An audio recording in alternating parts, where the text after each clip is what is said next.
याद रखना ये रावण कोई और नहीं है, ये मन रूपी रावण है। और 10 इंद्रियां ही मन रूपी रावण के 10 शीश के समान है। ये अहंकार रूपी मेघनाद है, आलस्य और निद्रा रूपी कुंभकर्ण है, और भक्ति रूपी विभीषण है, और ब्रह्मचर्य का रूप हनुमान जी हैं, और तुम्हारा आत्मा ही राम का रूप है, आत्मा ही परमात्मा का रूप है।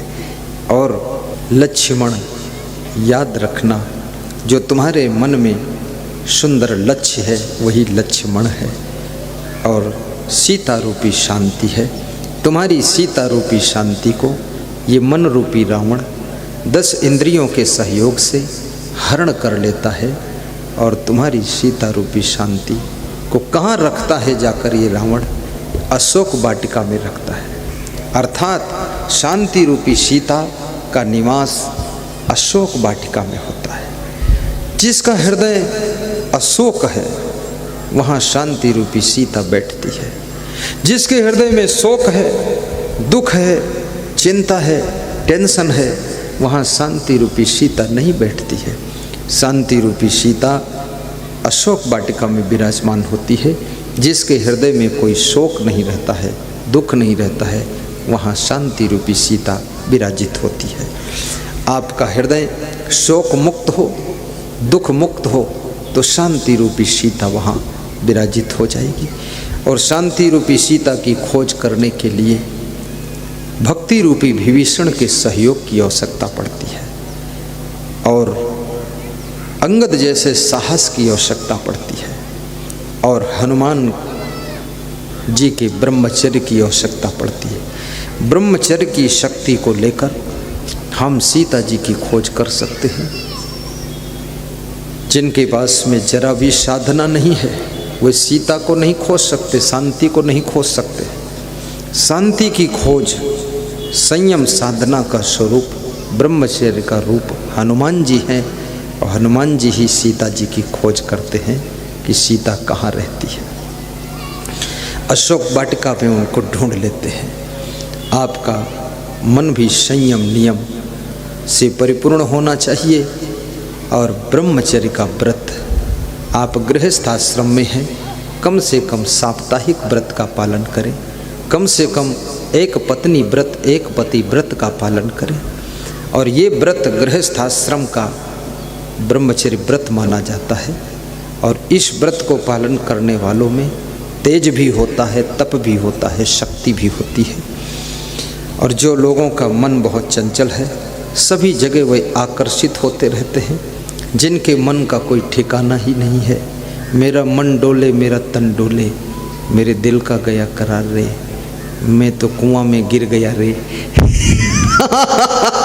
इस तरह के गीत गाते हैं। उन लोगों का क्या भरोसा, उनको क्या शांति रूपी सीता मिलेगी। मन को बस में कीजिए। एक नवयुवक साइकिल चला रहा था, छोटी सी कथा है, सुनाता हूँ। उसकी साइकिल पर पीछे उसकी पत्नी बैठी थी, और पत्नी की गोद में एक बच्चा था, और साइकिल के आगे जो डंडा होता उस पर एक बच्चा बैठा था, और तीसरा बच्चा उस नवयुवक की पीठ पर रुमाल से बंधा हुआ था। एक साइकिल पर 5 सवारी जा रही थी। कार में भी 5 सवारी बैठती हैं। जो 5 लाख 10 लाख 20 लाख की कार आती है उसमें भी 5, ये 4-5 हज़ार की साइकिल पर भी 5। 5 का बड़ा संगम है, हम दो हमारे दो। लेकिन कुछ लोग तो ऐसे, हम दो हमारे 4, हम दो हमारे 10, हम दो हमारे 20, हम दो हमारे 200 और हमारे देश के अंदर कुछ ऐसे लोग हैं जो जनसंख्या बढ़ाने में जुटे हुए हैं। ना खेती बढ़ाते हैं और ना तो ज्ञान बुद्धि बढ़ाते हैं, केवल जनसंख्या बढ़ाते हैं।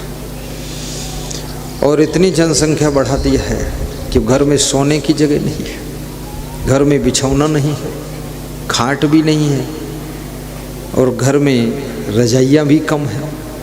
लखनऊ अमीनाबाद में एक परिवार अपने घर के बाहर सड़क किनारे बैठा हुआ था। 14-15 लोग बैठे थे। पुलिस का राउंड हुआ, पुलिस ने देखा ये 14-15 लोग यहाँ क्यों बैठे रात में, रात के 1 बज गए बैठे हैं, कोई गिरोह है, कोई डाकू लोग है, क्या है, सलाह कर रहे हैं। तो पुलिस वालों ने पूछा तुम कौन हो, चलो गाड़ी में बैठो, पुलिस की गाड़ी, थाने ले चलते तुम्हें, यहाँ क्या कर रहे हो तुम लोग। तो उनको पकड़कर पुलिस के लोग घसीटने लगे। उन्होंने कहा मुझे घसीटो मत, हम लोग इस घर के मालिक हैं। बोले यहाँ क्यों बैठे हो रात में 1 बजे, क्या कर रहे हैं। बोले हमारे घर में इतनी जनसंख्या हो चुकी है कि हम 2 ट्रिप में सोते हैं, तो अभी पहली ट्रिप सो रही है, ये लोग 2 बजे निकलेंगे बाहर, ये बैठेंगे, तो हम लोग अंदर जाकर सोएंगे। बोले इतनी जनसंख्या है। बोले हाँ बहुत ज़्यादा है, 8-8 बच्चे, 18-18 बच्चे हैं। तो पुलिस वाले भी दंग रह गए कि इतना लोग। पांडव 5 थे, कौरव 100 थे। महाभारत भी हमको समझाती है 100 कौरवों की हार होती है और 5 पांडवों की जीत होती है। याद रखना, आपके अंदर कला और क्वालिटी होना चाहिए। संख्या से आप नहीं जीत सकते हो, बुद्धि के बल से आप जीत हासिल कर सकते हो। इसलिए बहुत ज़्यादा भीड़ भाड़, ये संसार में बहुत बच्चे पैदा करना, थोड़ा इस पर भी कंट्रोल होना चाहिए। कल मेरी एक सांसद जी से बात हो रही थी, मुकेश रावत से, राजपूत, मुकेश राजपूत।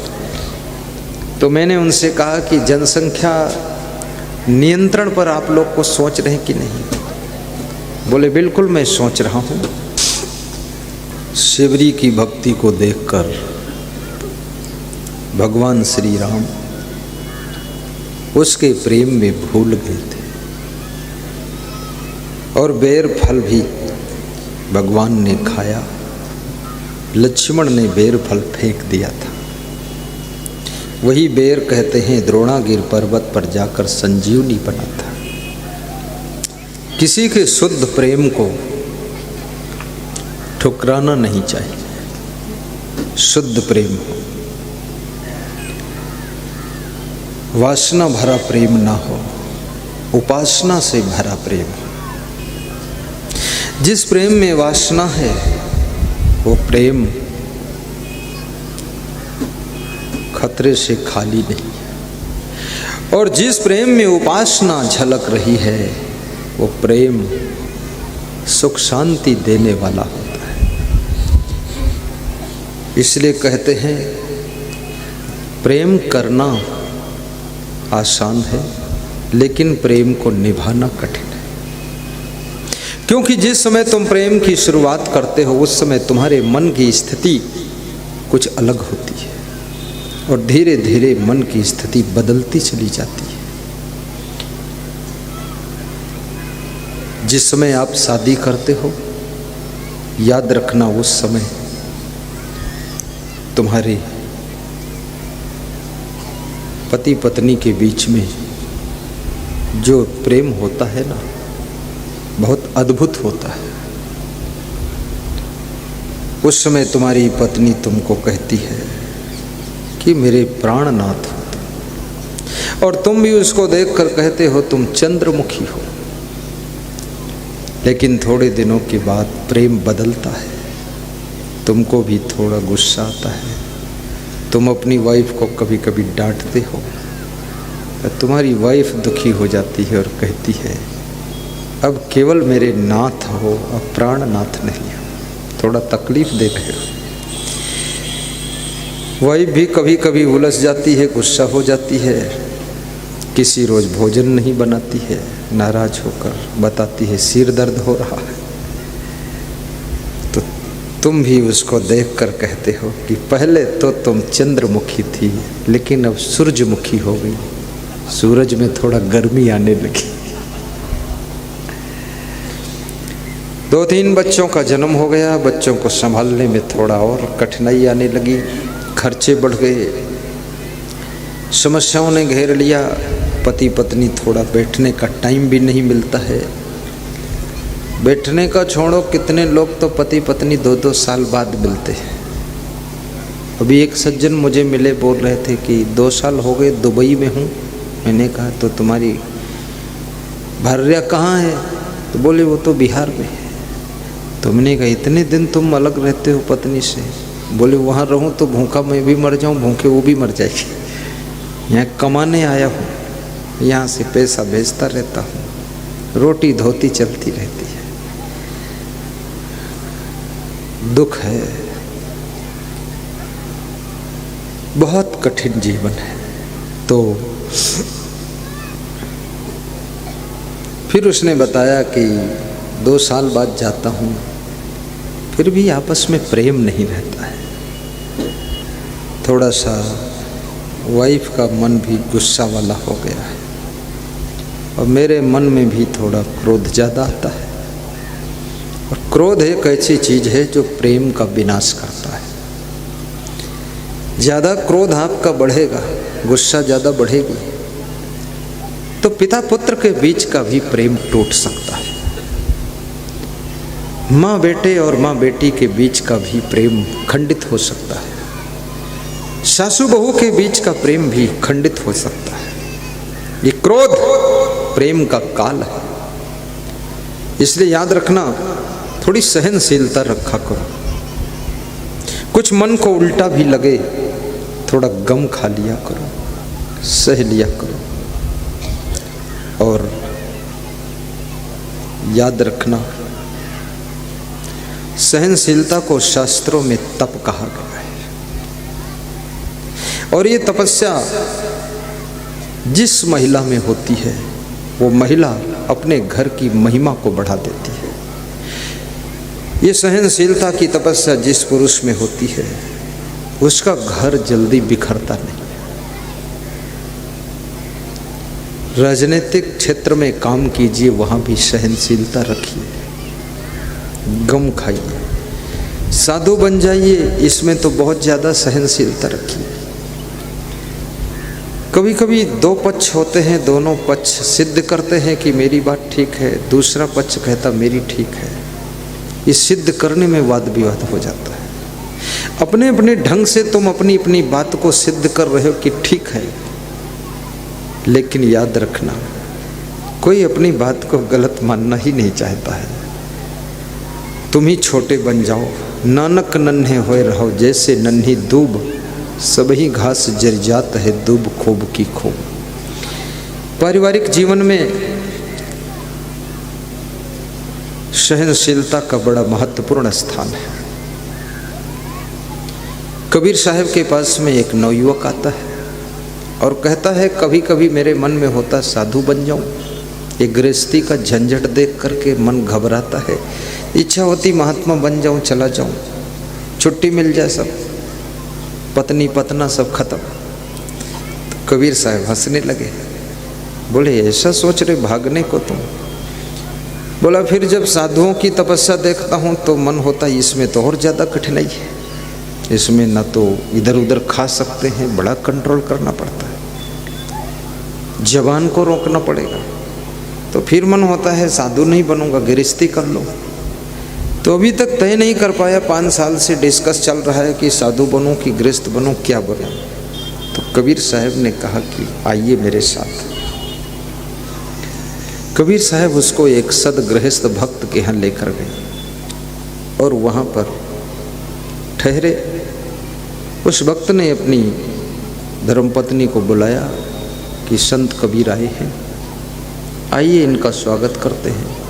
चरण पखारण वंदन अभिनंदन आरती पूजन किया।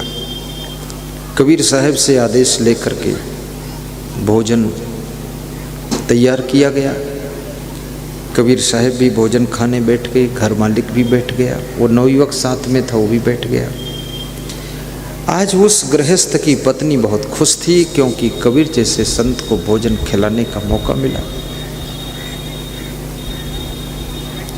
तो खुशी के कारण, ज़्यादा प्रसन्नता के कारण सब्जी में नमक डबल डाल दिया और दाल में नमक डालना भूल गई।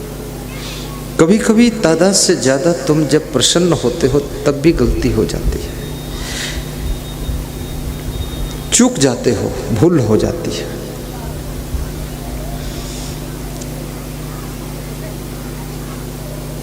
कबीर साहब खाते हैं और मुस्कुराते हैं। और कहते हैं भोजन बहुत स्वादिष्ट है। घर का जो मालिक है वो कहता है, प्रीतमा जब कभी विशेष मेहमान आया करें तो इसी प्रकार का भोजन तुम बनाया करो। आज जो भोजन में टेस्ट है ऐसा टेस्ट कभी नहीं आया है। तो साथ में जो बैठा वो नवयुवक खा रहा था, उसको बड़ा गुस्सा आया कि सब्जी में डबल नमक, दाल में बिल्कुल नहीं।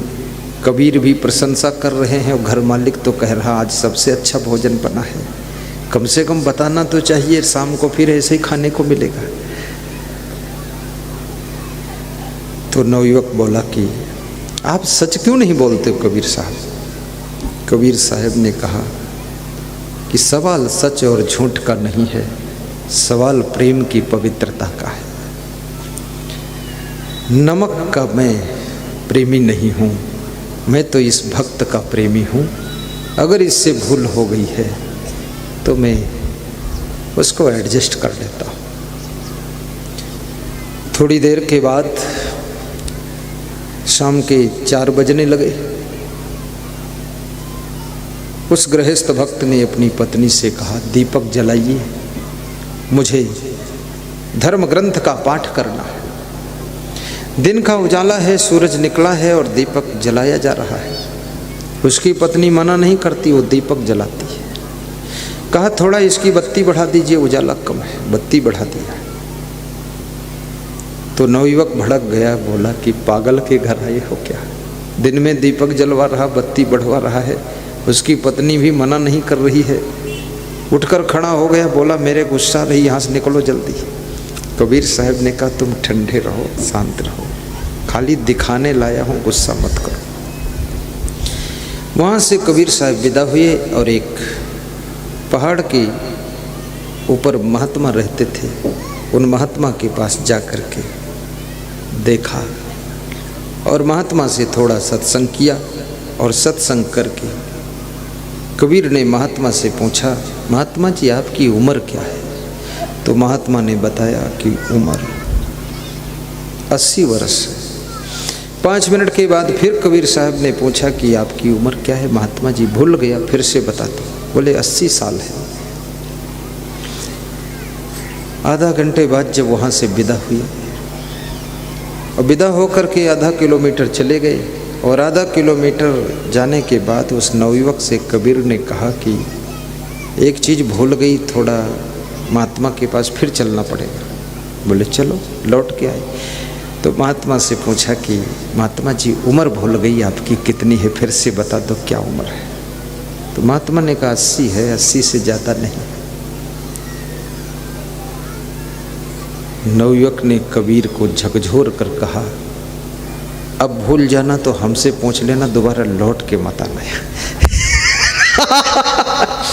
भड़क गया वो, बोला सब तमाशा दिन भर से देख रहा हूं तुम्हारा, अब बर्दाश्त से बाहर है। इतना दिमाग नहीं है, 80 साल याद नहीं रहते, वहीं बता देते, मैं तुमको याद करा देता। कबीर साहब हंसने लगे, बोले कि यही तो बात है, मैं बोला कुछ नहीं, मुझे सब याद है। मैं तुझको याद कराना चाहता हूँ कि अगर साधु बन तो ऐसा साधु बन कि 3-4 बार मैंने इस साधु से उम्र पूछा, लेकिन ये साधु भड़का नहीं, शांति से हर बार उत्तर दिया कि 80 साल उम्र। साधु बन तो इतना सहनशील बन कि लोगों की बात को सह सके, तब तो महात्मा बन, अन्यथा महात्मा मत बन। और यदि गृहस्थ बन तो पत्नी से कोई गलती हो जाए नमक डालने में या किसी भी चीज़ में, तो थोड़ा उसको एडजस्ट करना सीख। और पति अगर कोई आदेश दे तो पत्नी उसको पूरा करे। गृहस्थी कर तो वैसी कर और साधुता कर तो ऐसी कर, और दोनों में से कोई कर लेकिन ठीक कर। और ठीक नहीं करना है तो दोनों मत कर, बीच में घूमता रही इधर उधर जा। अब बड़ी मुश्किल